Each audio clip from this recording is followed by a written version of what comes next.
Hi everyone, I'm Mark McFarlane and you're watching the mad mental fucking thing. Well, how about I take that again? Hi, I'm Jimmy Johnson and this is the mental Hi, I'm Marco and I'm up here on the Mental Ginger Show with the lovely guys over there doing the filming and These lovely guys. It's followed me up. It takes a bit of stealth to follow somebody up in their own car. Alright, troops.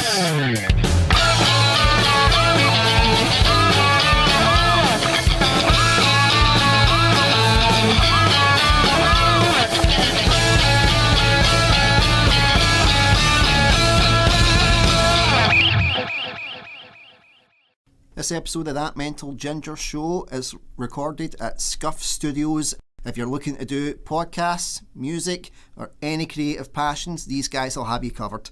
For more information, contact Scuffed Studios at scuffed.studios.gla@gmail.com or find them on Facebook or Instagram and drop them a message. Scuffed Studios, to nurture your creative passions. Guys, thank you so much for coming on to the insanity that is this podcast. As quite ironic, we said beforehand that the second the cameras were rolling, you would all clamp up, and the second I said, thank you so much, you're all like... Sorry, we've been waiting for some direction. It's like, I'm always shy anyway, honest. oh, definitely. You all seem to be like, really, really shy, especially in this creative industry that we are in. All right, that's half the trouble we're in. We're too shy. We're below the line and we... Can we please have some money for a project? We're basically doing the same. I'm like, give me money, we're skint. Well, that's what you said to us when we came in the door. Like, Yeah. Cheek. In fairness, what I seen the watch, it looked like you had money. well, that was a birthday gift. Well, that watch is pretty cracking, by the way. Thank you very much. That's how they conned me. That's how they like conned me watches. into this film. Yeah. That watch, I was like, oh, bloody right, I'm going there. Well, They've made it. Would you like to come and star in a film, boys? and we're back to necrophilia. Well, Are we ever really away from it? that's what she said. What, when you made her skull make that? Isn't it one necroventriloquism? What? Oh, there's an untapped market. That is definitely, that could be an untapped resource right there. It's not looking at Jeff Dunham thing though. But has he fucked his puppets? Do we know yet? Probably. We did go through a divorce, so there must have been something that happened there. When in Rome, you've got Yeah, I mean, we had a dead terrorist and we had an old crazy guy. So the necro puppeteer. That's yeah, a quality Comic comic book villain, that one. So you've made me think different to Thomas the Tank Engine. I'm thinking different. I mean, there is conspiracies out there. You know what I mean? Thomas the Necro Engine. Is this puppets with terrorists and yeah. dead folk, and he comes across as a nice guy? In fairness, I never said I was a nice guy. People just have that natural assumption of me, and I'm like, well, okay. As you wander out the graveyard with a skeleton under your arm. Well, there's a reason why I always keep a shovel in the back seat, guys. Well, it's just so if anybody bullies my kids when they're older, just know I know plenty of marshland and I carry a shovel. So anyway, enough about me and my madness. We're here to talk about you guys and your madness. So and if anybody knows about the podcast, I like to hear about the origin stories first. So we'll work from the right to left. So please tell us the origin stories. Well, my parents were killed when I was 8 years old by a gunman in an alley. And ever since then, I travelled to all parts of the world to train in the martial arts. And then I came back to my small village to assume a secret identity, which is not so secret anymore, I suppose. Yeah, I was going to say. Oh, sorry, do you mean I was like my origin story? I was going to say I've heard this before. Right. I was like, and now I might get sued. No. You were able to condense a 3-hour film into 30 seconds. That's no bad. Unlike Zack Snyder. Yeah. Well, No, I need 4 hours to tell this story. 4 hours minimum. And then you realise how many people are in it, and you're like, okay, now I get it. And then what? But what's worse? We're going to get we'll get Joss Whedon. Okay, you've got your 4 hours. Are you going to explain the sudden weight loss of Ben Affleck from coke bloat to skeleton? Nah, the audience don't need that. Stick Martian Manhunter in there. Distractions. Yeah, definitely. So let's start with the basics of origins. Where were you born? I was born in, well, everybody in my town was born in a hospital called Irvine Central. But I'm from a small village called Newcombe. We're definitely no for Irvine. No, definitely no for Irvine. We're no the overspill for Glasgow. The detritus. Sorry, making some enemies today, Marco. I know, maybe we should have. Aye, small village, New Cumnock. Grew up, like, had an ability to draw, so that kind of led me into trying, like, doing art at school, obviously. Then went to college to do that. Ended up falling into graphic design. Did that for a few years. Kind of got sick of that industry because it's pretty backstabby. So I went into film. Well, of course, that's a perfectly logical step. Right. So I went to college for a bit. Went to a college. Then eventually went to the University of Cumbria, where I met this man, Jimmy Johnson. Hello. And then we didn't work together. Immediately, did we? I think we did a few projects, like, because we did music video together, but it was like different roles and whatnot.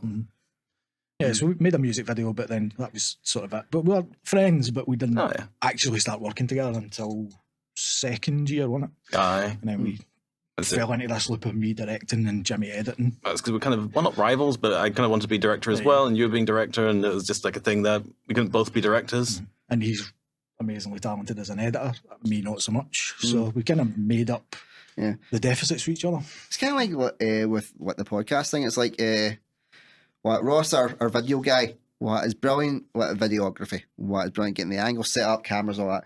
But he's trained in photography. He's like, I could do some photos for you. And I'm like, but I need a videographer. But I can do the photos for you. And I'm like, it's okay, but I'm still paying you to do this. It's cool, don't worry. And that's something I like to include like all the crew with me, because it's not just me babbling for all the time. I have guys that occasionally tell me to shut up. You need that, definitely. So for the editing side of it, Aye. I've got to ask, what software do you use? Final Cut. Final Cut. Well, I've got just went on to that. I think it's Movavi, it's called. Oh, aye. How's that? It's an interesting experience, especially when you're trying to do it on a gaming laptop. But I'm getting more used to it now. I'm starting to figure it out, especially if I've got like multiple cameras, trying to figure out my. Now knowing that we actually have a B-roll, and I'm like, wow. I was so used to just being like, there's a camera, point it. Right. I figured out Ross had shown me like how to sync up the audio and how to sync up the design and that. And it's something that you don't realise that takes a long time to sort. Most folk don't. Yeah, especially I have to do it in the house when I'm looking after my kids. Hoping that they'll go on their tablets for a couple of minutes, and then it's like they're coming over like, Daddy, help with CBeebies game, and I'm like, what? I just lost my place, you little shit. No, I can't remember who was I meant to be pointing at with this one. I think we've talked a lot before about say there is a lack of appreciation of just how hard this kind of stuff is. Yeah, definitely. And because you find you're talking to people. I mean, I know one experience I had when I was working in a factory, and I was leaving to go to uni. Yeah. And one guy asked me, what you want to do? What you want to go and do that for? There's this sense that they see all these names in the credits, but they don't associate that with the work that goes into it. It's as if they think this stuff just magically appears on the screen. Yeah. It's like what me and the guys were actually talking about before you came here as well, because we're essentially starting out from scratch and trying to build up names for ourselves. But when I come here to do this, the wife says to me, says to the boys, oh, he's going out to see his pals. And I'm like, yeah, it helps that I get on with the guys I work with, but we are working to do something. And Hilly on the audio, people say to him you're just messing about in a studio, and it's like, no, he's got mixing and mastering to do. He's got to make sure the mics are in the right place. You need to know if you're using a dynamic mic or a condenser mic. When Ross, he was coming down here from Dunoon originally when we first started. And everybody's like, why are you taking a ferry over just to point a camera? And it's like, yeah, but this is what we want to do. This is something that we like doing. We've got a good team here, and yes, it helps that we get on and we all have a laugh. But we are actually trying to do something with our time. And I think it's just an ignorance. We kept him down to people that do the 9 to 5 kind of jobs. Maybe think that you're either doing it and nothing's going to happen, or if you get the slightest bit of success, they expect you to be out the door in an instant. Aye. The second I got to the 1,000 subscribers on my YouTube channel, they went, oh, so when you put in your notice? And I'm like, I kind of live off 5 pence a day. Yeah, a fraction of a pound on every. Because that's what I said. I was so chuffed when I made 28 pence. I was like, I can afford a Freddo. I bet when we shot, some bits for the film that we'd be making. It's got the superimposition. It's a sort of Lovecraftian horror thing. Yeah. But we were shooting a scene in a pub, and it was everybody was just like extras were just locals who showed up to be a part of the filming, which was great. But a lot of the times, like you're getting questions like, "Why are you doing that again?" Yeah. Aye, the retakes. Yeah, because I need to reshoot. Like I need there was either something missing from the performance, or there was something missing from a camera movement or something. Yeah. Plus, I need to, as Jimmy said, I need to get my coverage. I need to get cover from different angles, and there's a weird sort of lack of perception. And unless you really slow down and explain why you need that, it sort of goes over the head. It's like, well, you've already filmed it once, so surely that's it. Yeah. It was like when the highlight of my career was probably doing extra work in River City. And I remember we were playing football outside a prostitute's house, which was brilliant. A real prostitute's house? If only. Is that Lithuanian that you... That's the one Jimmy hired. That's a true story, by for one of the films he made. He needed a striptease. Oh, yeah. It's just the way they told me in the car, and it was a genuine. I think it was legitimate. Well, I didn't think you would talk to the street, mate. Oh, come here, Lou. You like getting a film? Well, I hope not. Anyway. Just like just walk outside going, yes, you look like a hooker. I know. That's what was going through my mind. How do you go up to somebody and go, excuse me, madam, do you have a perfect part for you here? Yeah. And they say that there's no rules out there for women. Oh, God. Yeah, don't worry. You're wearing this. I genuinely do not have a filter. That's why I can't do anything in decent society. But when it was me, when we were doing the River City kind of shoot, I noticed that there was like some it was like some pages of script that were lying on the street. So me being me and being always taught, Andrew, pick up your mess, I went over to pick up the bit of script. And then one of the ADs just ran over and was like, don't touch that. And I'm like, what? I'm like, why? It's letter I'm going to pick up. She's like, yeah, but it was in the shot. So we have to make sure it stays there now for continuity. And I'm like, I did not know that. I thought you were gearing us up for some sort of Christopher Nolan scenario. They were like, no, this is a secret script for River City. You can't read this. Yeah. I did try and get a look at it, but yeah, I got stopped. Well, I was like, oh man, I really wish I knew what was on that script. Yeah. But yeah, it's those little things that I don't think like the quote unquote normies who aren't in like our industry would get that or understand that. I don't think they really see what goes on in the background and that. There's for a wee 2-minute scene maybe. There's some things you've been on and stuff like that. You see it's maybe only 5 minutes if you're lucky in the TV and that, but you've maybe been there 2 3 days to the gate, whatever. Yeah. Yeah, it's like when you say when someone asks you like, oh, how long were you there for filming? I'm like, what? We're there for 12 hours, and they're like, but you were in like 12 seconds. And I'm like, yeah, but you're still needed. It's like going to work, in the day job. Like you have hours you've got to be there. You have to be there, even if you're not needed. Yep. Like even if they don't use you, you still have to be there. I'd got offered a role in a short film, and I went to see about getting time off from my day job. And they were like, oh, we can't give you the day off. Can they not get? Can we get like maybe a time off them for how long you're going to be there? And I was like, it's going to be a lot longer than I'm in this office. Yeah. So if you can't give me the time off for the day, I can't do it. And they're like, oh, but surely you can ask. Let's say to them like, oh, I can only do X to X. And I'm like, no, I don't set the schedule. I'm like, no, that's not my job to do that. I'm told this is where I need to go. This is what I do.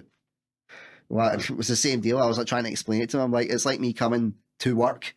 And you say, right, you have to work 9 to 5, and I go, can I maybe work 1 to 3 instead? They wouldn't like that. So what makes it? Do you think it's any different? It's that thing that you see, a lack of understanding or a lack of respect for what you do. It could be a combination of both. Do you ever feel like it's? I think so. I get sometimes it is. I don't know about you guys, but there is a definite sort of. I think maybe even depends. Maybe I don't know if Glasgow's the same. That maybe where we come from, wee village. I don't think they take it like yourself. Like you're actually serious. This is your living. This is what. That's your job. Yeah. Whereas you get the folks who say the normal kind of jobs, they just kind of think you're just playing at it. It's a hobby. Because they've maybe not seen something yet. It's up there, and then the sad thing is, if you do get up there with the yet, who do you think you're? It's that strange combination. Like, they instantly think because what the ego has landed. What is the often used phrase like when they think you've made it, and like I said, it's maybe like you've been on screen for like 3 seconds in River City, and then they're like, big "Oh, you're star going to be movie. on Strictly next." I'm like, "No." But you're like, I worked hard to get to where I am just now without any sort of support Yeah. from you. But now all of a sudden, there's that thing as well about like if you get no support, but then all of a sudden when you become a success, they're like, hands out. Yeah. Like, what are you going to do for your community now?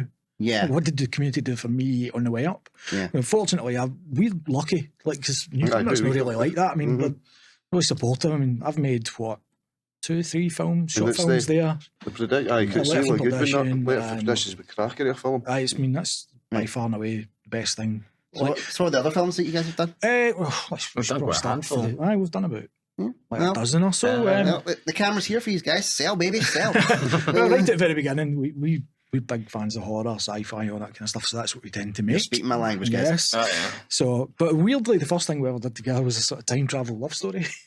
Nice. It's about this guy who lives forever. It's a bit Highlander in there as well. Yeah, nice. And he gets. Did you get a fake Scottish accent in there, or was it a proper Scottish They accent? talk like Christopher Lambert. Honestly, I'm from the Highlands. So yeah, he gets a girl pregnant in the 50s. That sounds about right. But there's some Just clarify, like in the 50s, not in her 50s. not in the 50s. Right, that's fine. That would be a totally The different story. 1950s. So there's some weird thing he puts her. I can't even remember. I think it's like he kind of puts her under a spell or something. So He like, sort of binds his life force to her, but it goes wrong and she ends up skipping through time. It's like she vanishes and then she wakes up in the 80s. yeah. She doesn't know what's going on, but as far as he's concerned, they've lived that life. Then she skips again to modern times, and then she finally skips forward to like the end of the earth and everything. Yeah. And it ends up with just like the two of them floating naked in this void. How did you film that scene? In a dark studio. Yeah. Managed to convince my girlfriend at the time, who was the star, to just get a cut off. Wow. That's a real powers of persuasion right there. I can be able to Well, here we go, boys. Give us money. Look at me. It's a long story. Very long story. Definitely not appropriate for this.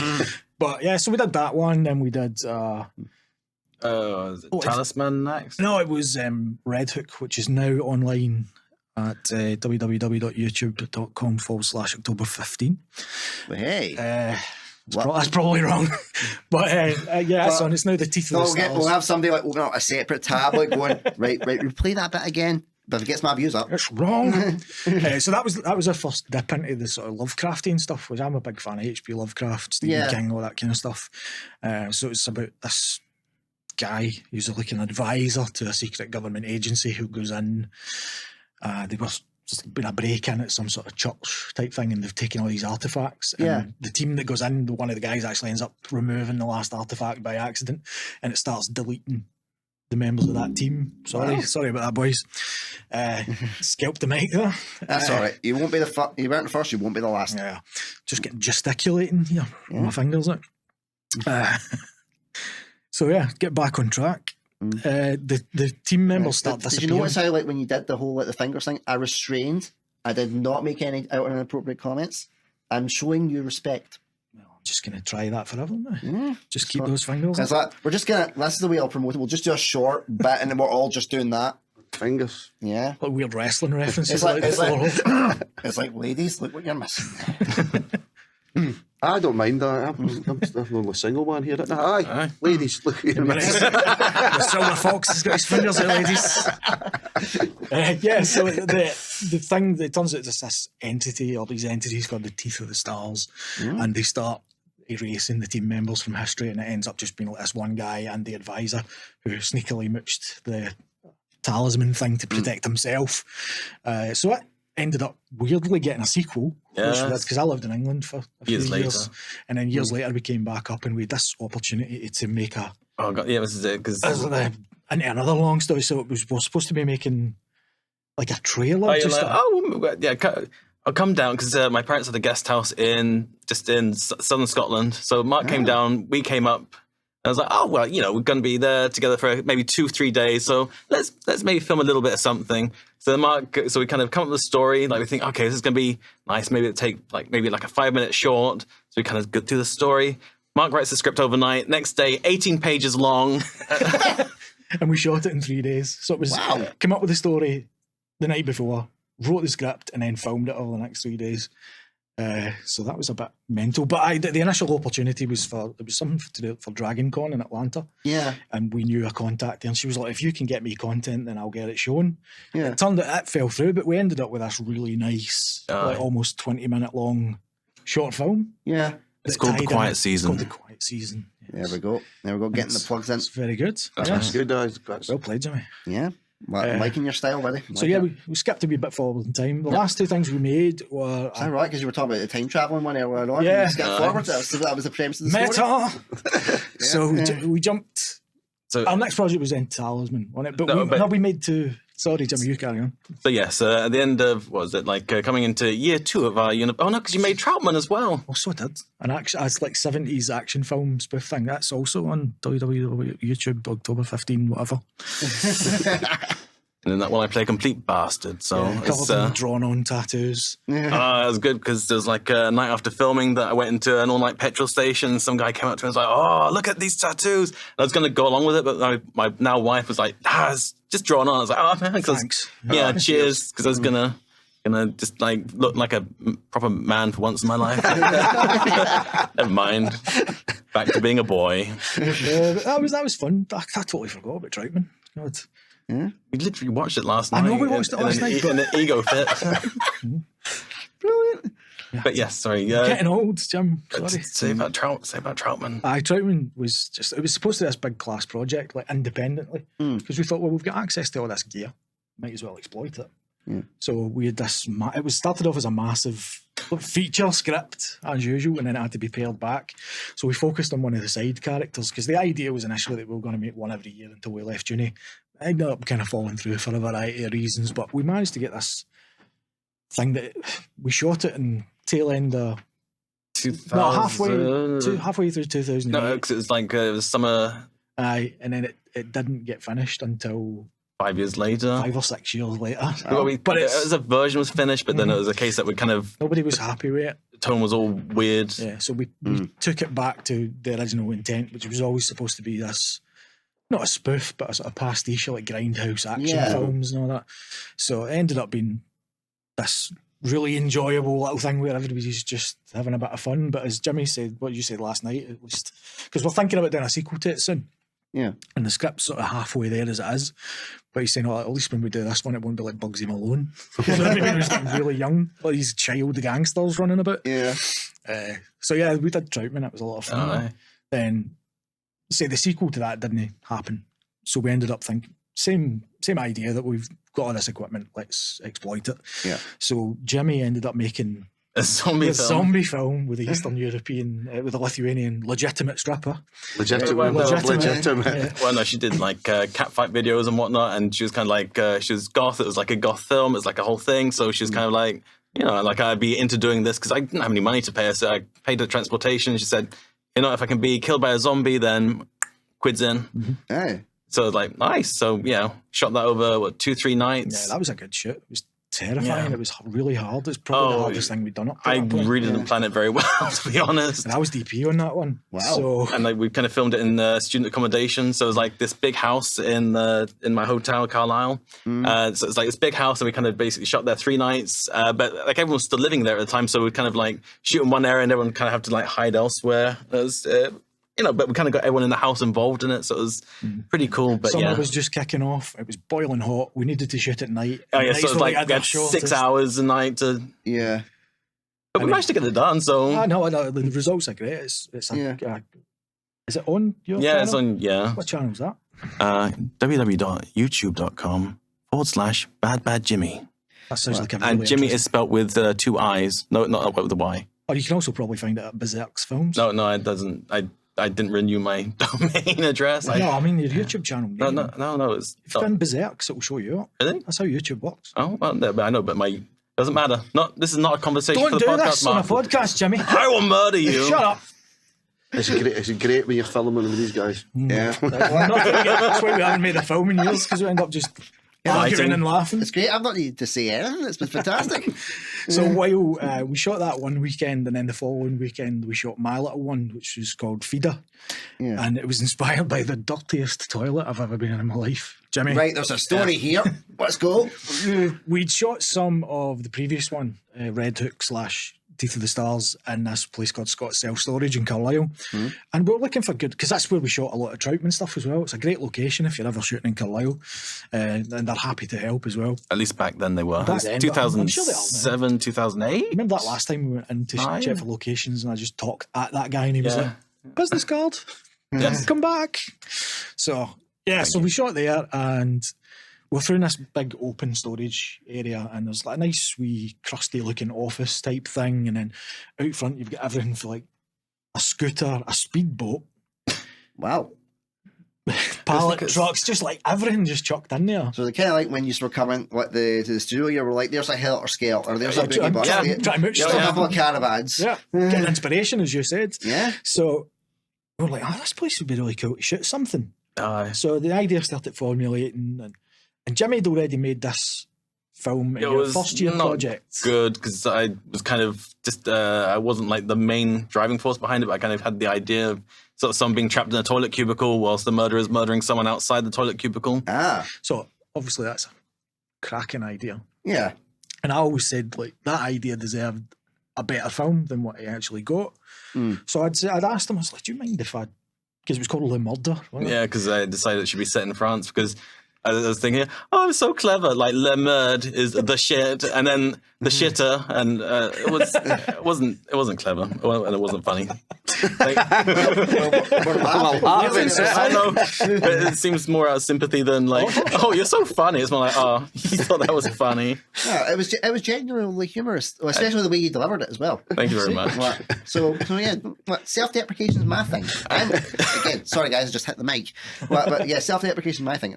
I think I'm shit at everything, so I'll build you guys up. I won't tear you down. Thank you very much. That's really nice of you. But yeah, so Le Murder, which is gets funnier the more you explain it. So Yeah. quids in. I remember the first time I actually heard the French word for shit, and it was watching Bill and Ted's Excellent Adventure. The murder. Yeah, when the Napoleon Bowling. is throwing a gutter ball. Yeah, and I'm like, it just comes up, shit. Show my nerdiness. It was an episode of Star Trek Next Generation. Yes, thank you. Yes, a fellow Trekkie. Boy, bring it in. That's just not enough appreciation. Yeah. Definitely. Like, the shirt I'm wearing underneath this, I'll show you later on. It's like a stormtrooper shooting at a red shirt. The stormtrooper says, "I missed." The red shirt says, "I died anyway." So I'll need to show you that one once we're off here. Excellent. But yes, carry on describing the toilet. Oh yeah, so Yeah. we'd found this big storage area, and we just went exploring. And there's this, well, you see it in the film. There's this doorway, and it's like honestly like something as now like something out of a horror film, because it is. But there's this doorway, and it's got your red brick up the side, and Yeah. sort of horrible mold and green shit growing around it side it. And I was like, "Fuck's this." So like tentatively went in, and the toilet. It was used by guys. It was an industrial estate we were on, so it was guys were going in filthy, Yeah. not flushing. The For urinals years. were fucking Yeah. disgusting. If you watch the film, there's no set dressing involved that's- in the No, life Texture. imitated art. Very Yeah. much so. So when, and I was like, "Oh my god!" And it was stinking as well. And Jimmy a shout. I was like, "Come here, go see this. Go see this Oh, you're toilet." like- come jump in the toilet. You're like, this place is bogging. Here, smell this. So Jimmy comes running up like a toddler that's wanting to see. So I was like, "Oh, what's this?" So I was like, "Oh my god!" And I was like, "Jimmy, wait, I can finally redo Le Murder." And here, and he was like, "Really? Le Murd. Le Murder, Le Shite." It's like you could literally do this shit.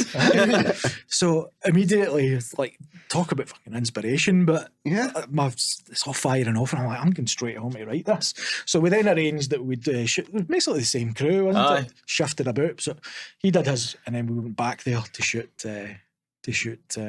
what's now called Feeder. So you quite literally shoot the shit. We shot the shit. Yeah. So it's one of the glorious things we had, and we just had fun. We needed. Because Come Go on. What? Because it was Mark's ex who was kind of the victim being sort of played in the story. Yeah. And I was assigned the role of Blood Boy. So I kind of went to, I think it must have been like... We went to, it was either Lidl or Aldi. I got like all this old meat and mixed up with fake blood.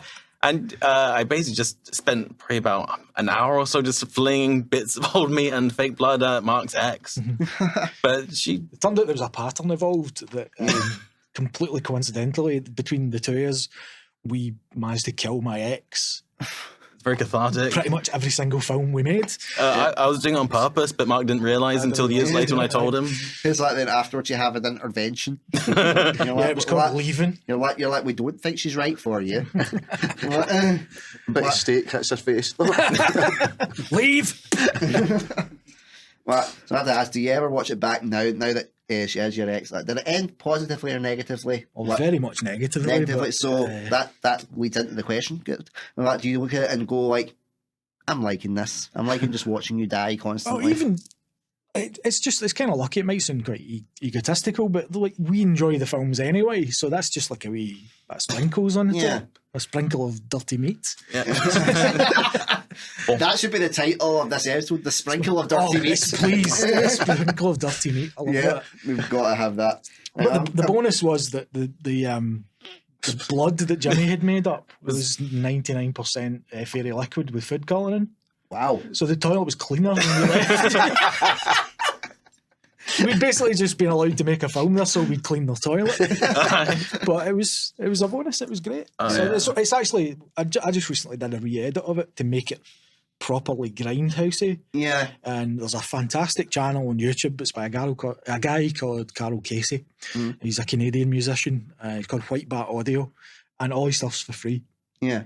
And if you like 80s synth stuff, it's brilliant. And I've remade 2 of the films now, just inspired by his music and recut. Yeah. And the difference, I mean, I didn't even recut Feeder, but I showed it to Jimmy once it was done. He was like, it feels like a new film, and it really does. So it just shows you the power that music can have. As I say, that's incidental to the story itself, but I mean, it is genuinely one of my favourite things that we've ever done. But it's all part of that process. Like, to make something, every sense has to be hit, like your audio, your visual, Absolutely. That's all got to be there.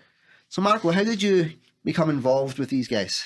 I was just walking along the street one day, wasn't it? And we jumped out with a bit of steak, slapped me a bit of taste. No, these guys, about a couple of years back, went to Mark. Mark's been newcomer, and it's like, I mean, obviously he's younger than me, but Mark had contacted us, and it was they wrote that Stephen King short film, and I don't know, you just get asked, do you want to be a wee part in it? I'm like, fair enough. And as I said to Mark at him, goes, you do ken I'm not an actor and stuff like that. You'll be fine. That kind of fell through. And then, for then, my mind is just like 2:15, really. I stumbled into it a bit like yourself. Just went and did some extra stuff like that. And then Frank McGowan, basically, he went, Christine Corbett asked us to come down and just be a wee kind of extra in the background with wee short films that Frank was shooting down at Presswick. No, I did just kind of wee wave like that. No, that was good, because I just nothing else to do. And then the following week or second week, Frank asked if I wanted to be the character David in the film Them that's getting done just now, and I'm like, and a bit like Mark at the same time they'd ask us for the superimposition. And I mean, I'll be honest, I was up front getting to both of them going, right, you do know I'm not an actor and stuff like that. And all the guys, Mark, yourself, and Kevin Pickering now up in Member as well, they've all gave us a wee chance of doing it. It's something I've always wanted to do.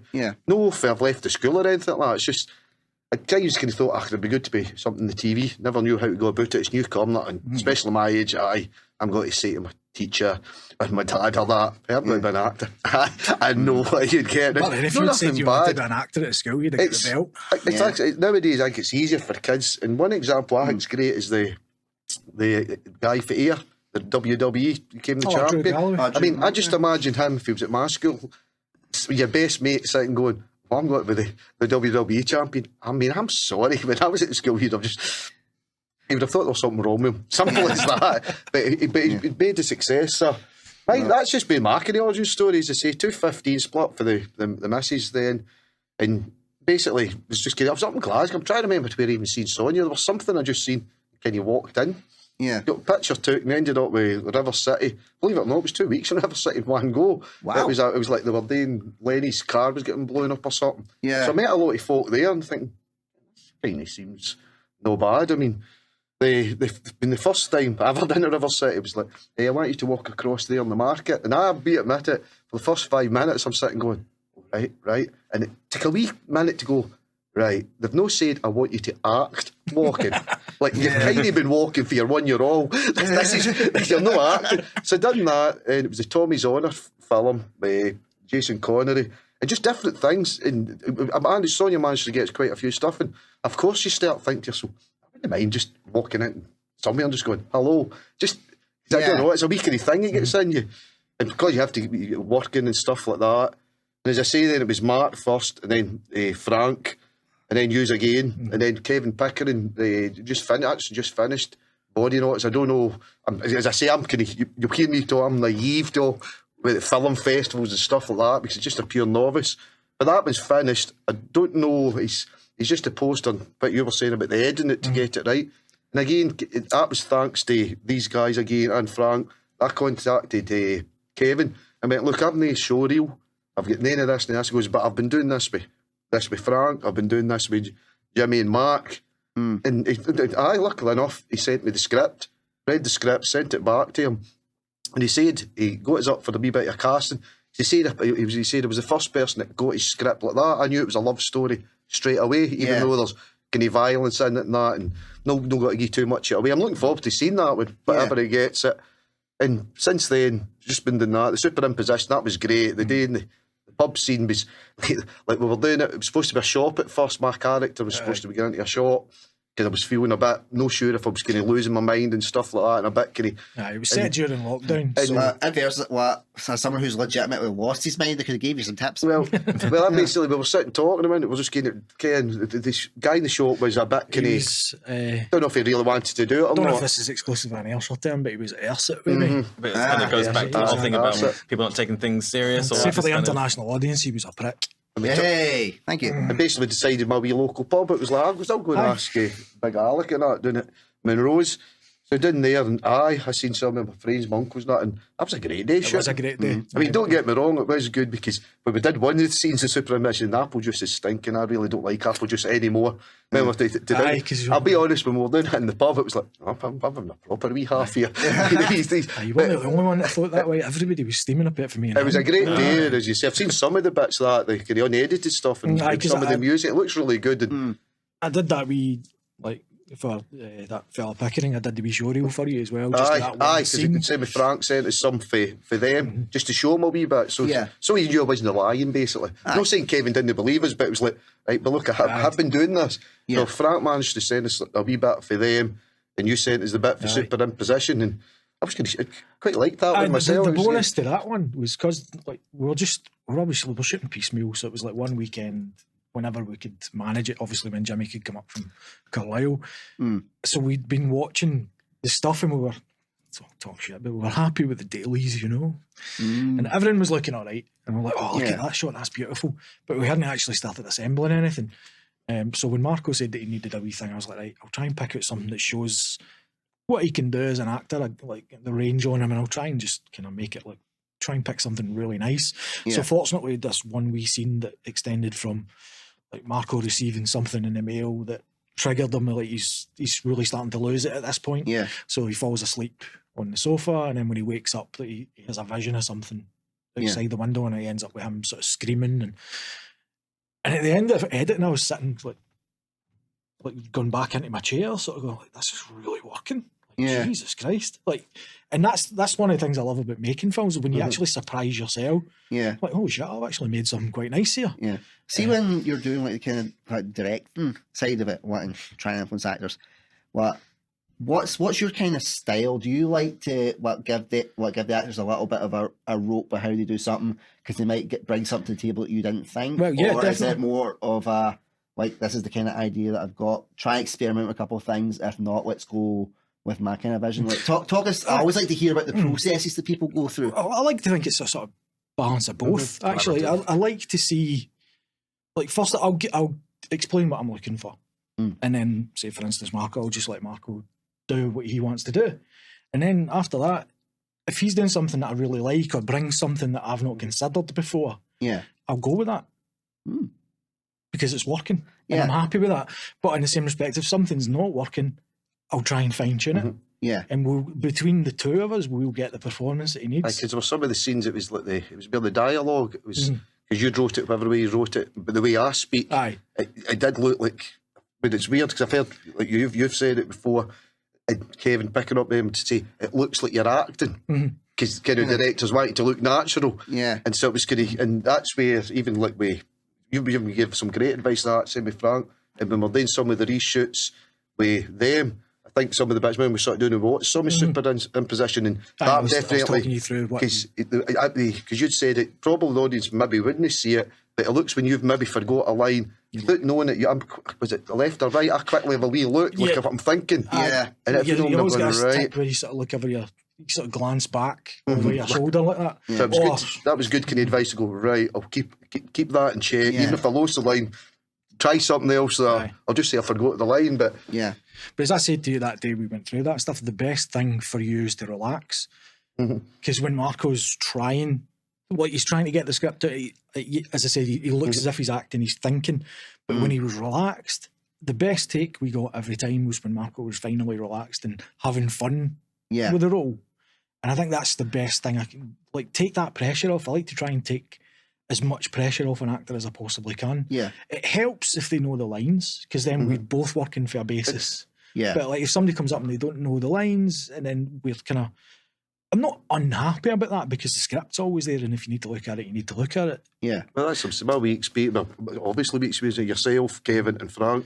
I've got to admit, if this is my first time dipping the water in, but as you say, you said actor, I'm still saying I'm not an actor, but I'm getting an opportunity here. The three is the same way you've described, Frank's the exact same. It's letting, if you sometimes you've kind of forgot, or you've not said the line perfect, 'cause I was always panicking a bit if you don't get the lines perfect.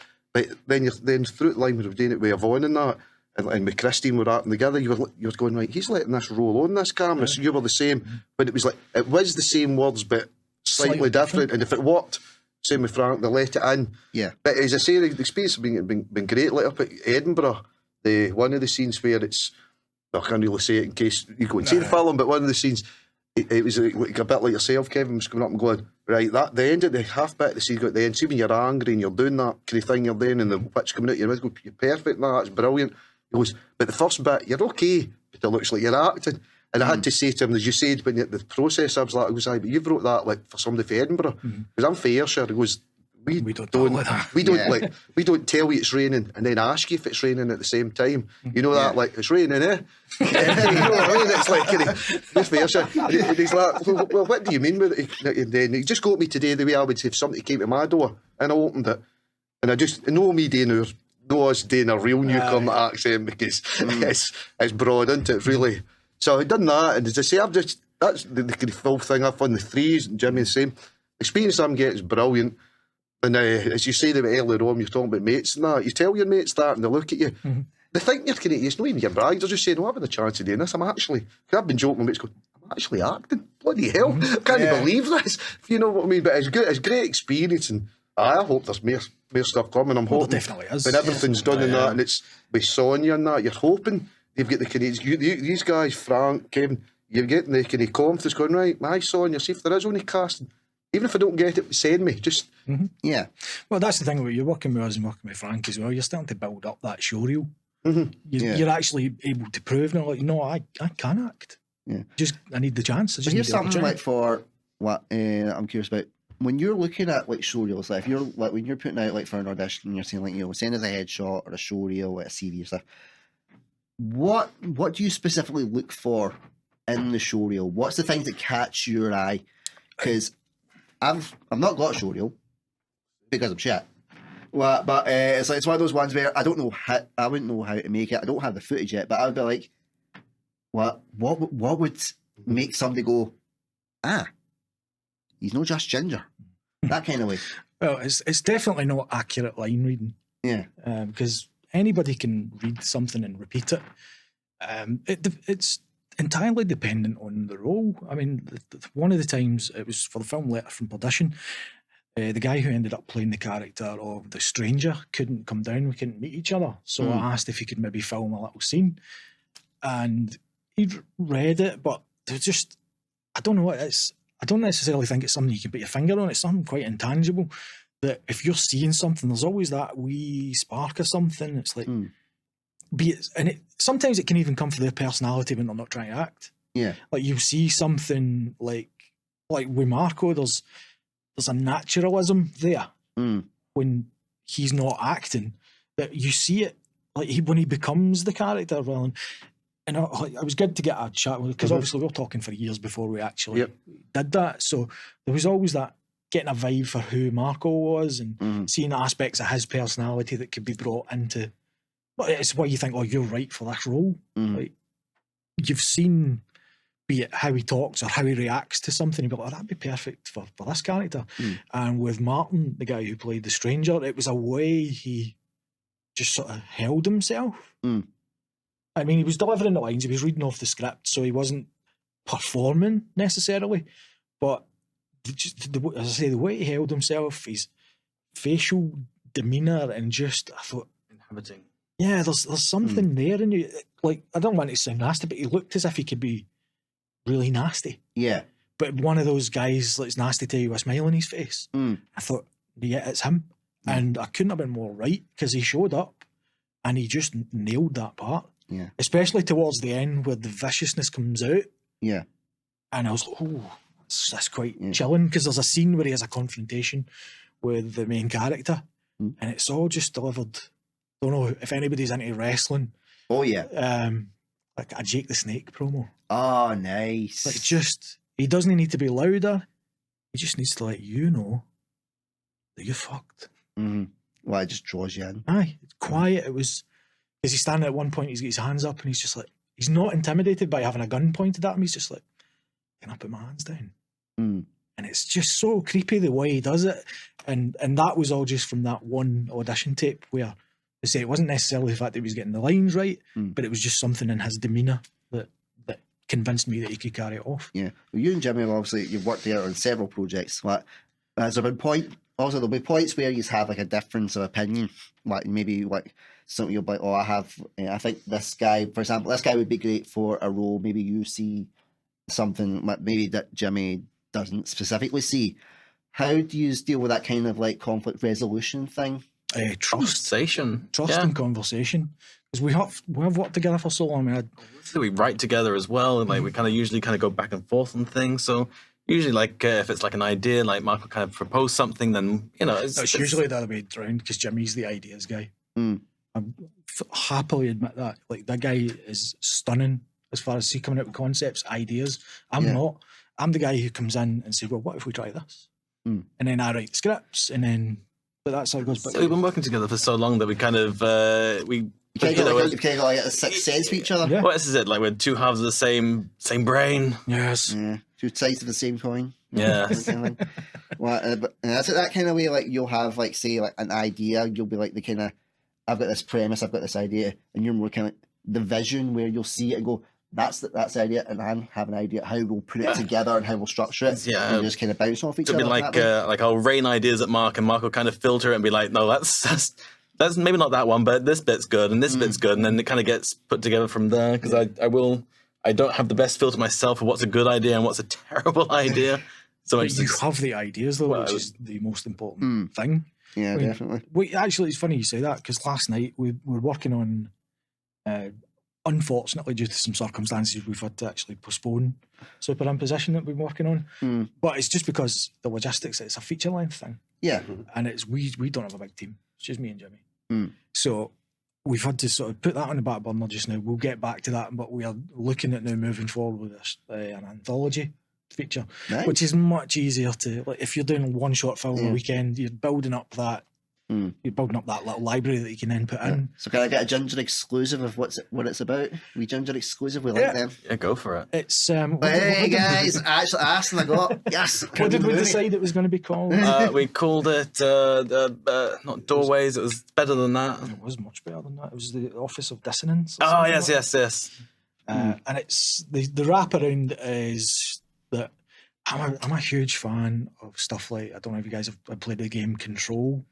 The SCP Foundation, that's sort of like government or secret foundations that are investigate like paranormal stuff. Yeah. Like I'm a sucker for that kind of thing. Yeah. So it's set, the wraparound story is set in this government agency that collects things from Cursed objects. Things for parallel universes, all that kind of stuff. And they all tie into, so it'll be me and Jimmy playing these two guys who work in a warehouse. Yeah. Monitoring all this stuff. We're looking at getting what we think is a big name, but playing our boss. But it's literally just like, oh, we good if we could get him. Yeah. So we've got some ideas, but it's just it'll be us finding these things. Like one of the story involves a deck of tarot cards, which the short film, will involve Marco playing a character who's a sort of assassin, but he's also into the dark arts. Yeah. Well, if you need a corpse, right here. People love seeing gingers die. We might. So there's that's that my subtle one. plug right there, ladies and gentlemen. There's that one. So we've got the short film about that, and it's him. I'm not saying anything to try and give away anything. No way. But then you've gave me more than I was expecting, so thank you. No, we like to talk about our stuff. Oh god, yeah. So we got another one. One of the short stories got. I keep saying short stories. It's got a short story. It's fine. Short stories. Fine. It's called Art Therapy. It's two women who have been tied together by a terrible thing that happened in the past, and one of them wants revenge. And the thing that ties that together is a painting. Yeah. What else? We've got one called Door to Door, which is two what you think are Jehovah's Witnesses, but they're actually recruiting for the Church of Cthulhu. Nice. And it ends up, so they're all sort of little tributes to like slasher films and Giallo and all that stuff. So there's that one. What else?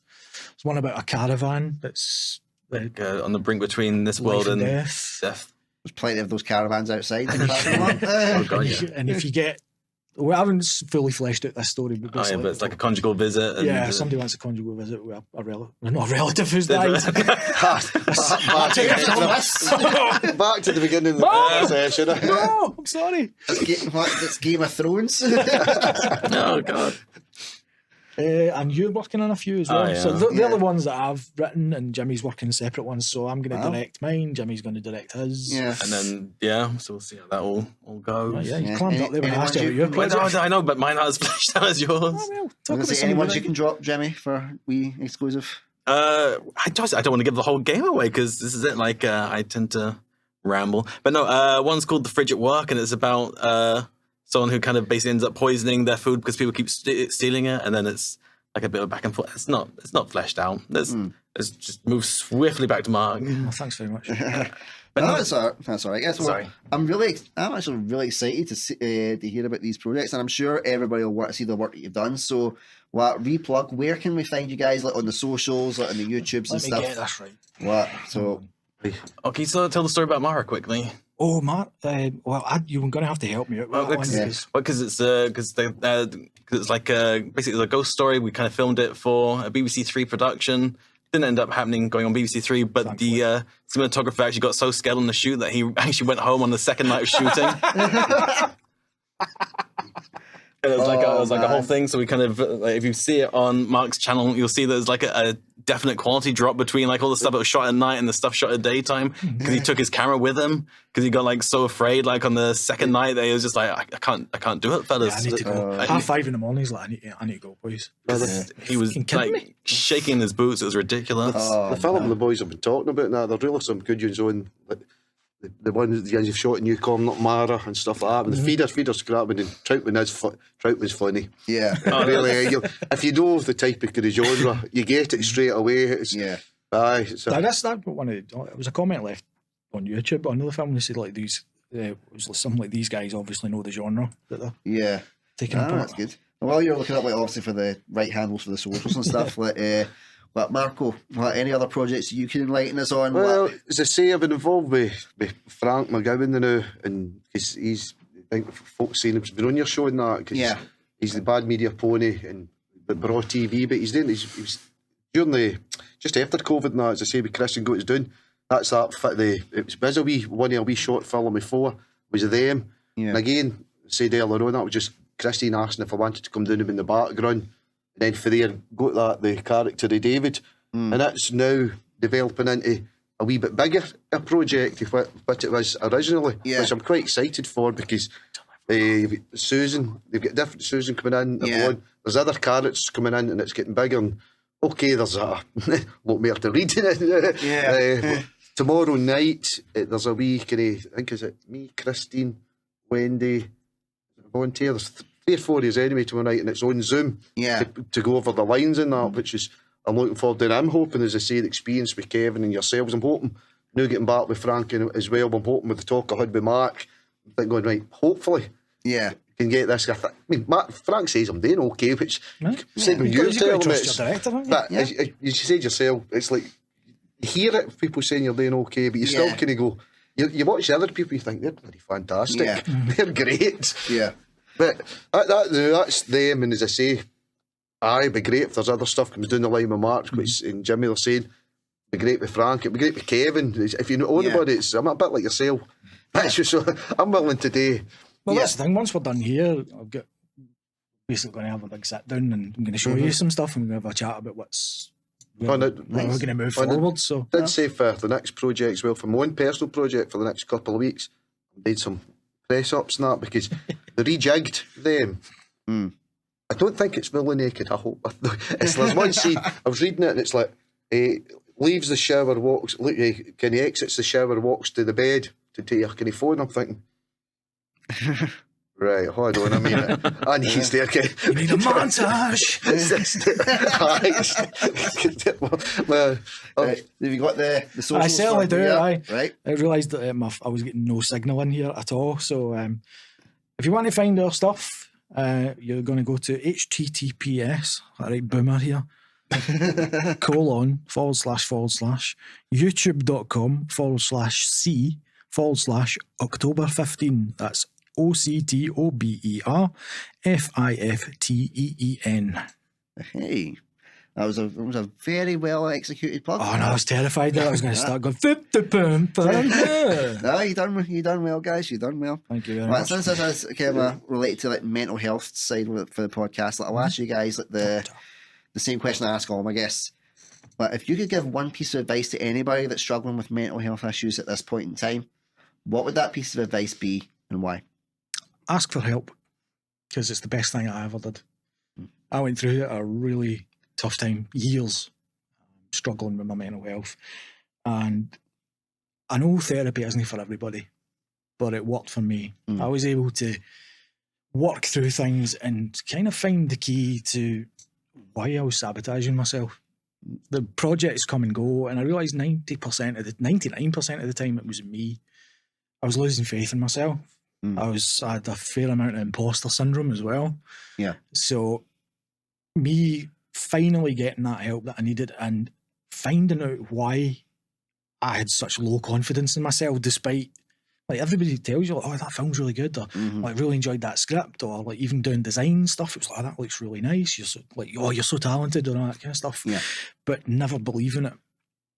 And it's getting the help I needed, talking it through, and finding out where all that was coming from was the best thing, because since then, all this has happened. Yeah. So that's the bit of advice I would give. Yeah, ask for help. What about you, Jimmy? Just not to keep it bottled up. I think a lot of issues that people have, and certainly myself, is come from just keeping things bottled up, like keeping secrets, not like communicating. Just it's all about, as Mark said, communicating and being willing to ask for help or to talk to people when you're kind of, down or inside yourself or that kind of thing. So, right, Marco? I think it's much the same as the two boys. It's like, as I say, I could sit here and say I've been lucky. I don't think I've ever could, but when I look back at my life, of course I've had periods where I think with mental health folk don't realise majority of folk at one point, but they'll know class it is.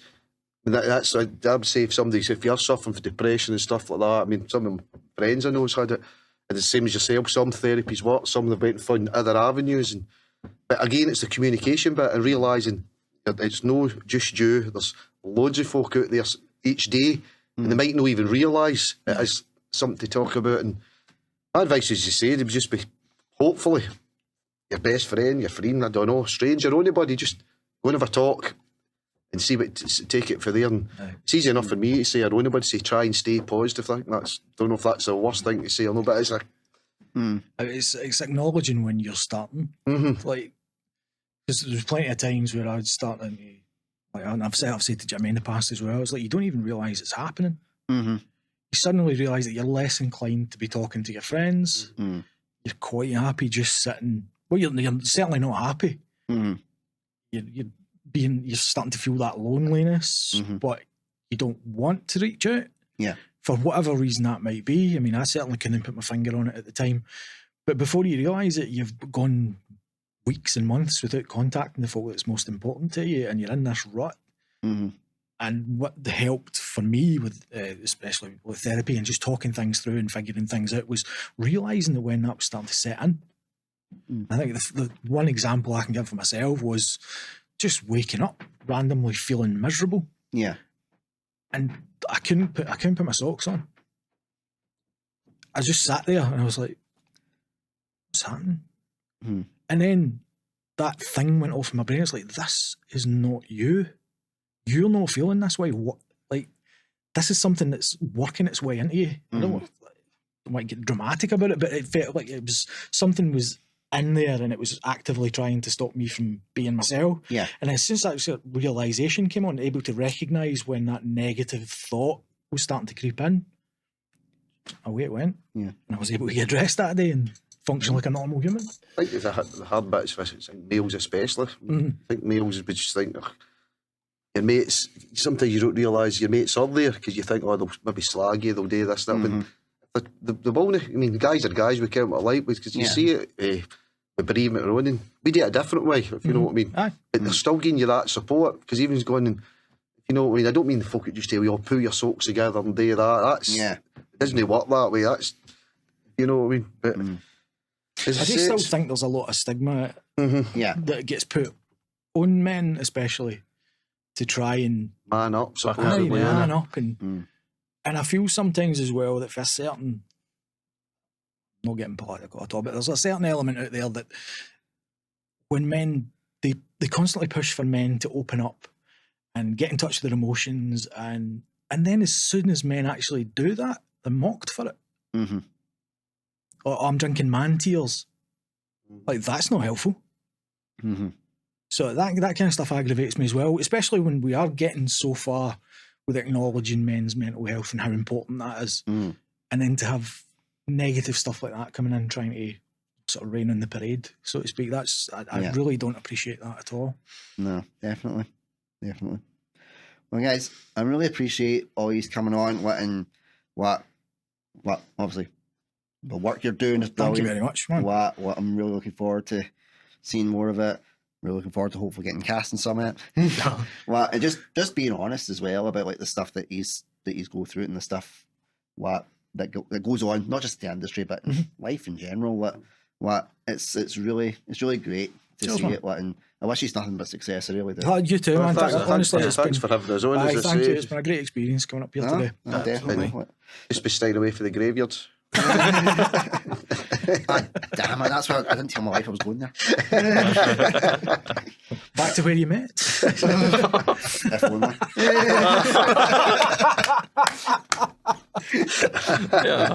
Until next time, my faithful followers, I've been Andrew Durnan.